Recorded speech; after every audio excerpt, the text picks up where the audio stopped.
ইনসাফ, ইনসাফ, ইনসাফ চাই। হাদি ভাইয়ের একটা কথা ছিল যে আমি ইনসাফ কায়েম করার চেষ্টা করতে চাই। বাংলাদেশে আসলে ইনসাফের বড়ই অভাব। হাদি ভাই এটা বুঝেছিলেন ইনসাফ কায়েম করার বিষয়টা।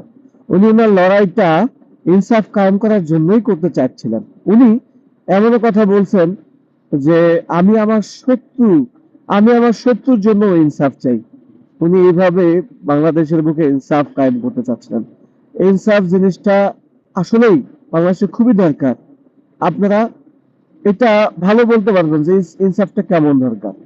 ইনসাফ মানে হচ্ছে এমন না যে ১ কেজি সমান সমান ১ কেজি। ইনসাফ মানে হচ্ছে যার যতটুকু দরকার সে ততটুকু পাবে।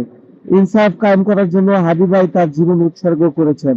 ইনসাফ করার জন্য হাদি ভাই বলেছিলেন যদি আমার নির্বাচনে যেতে হয় নির্বাচনে যাব, মন্ত্রী হইতে চাইলে মন্ত্রী হব, আমার যদি মৃত্যুও হয়ে যায় আমি মৃত্যুকেও মেনে নেব।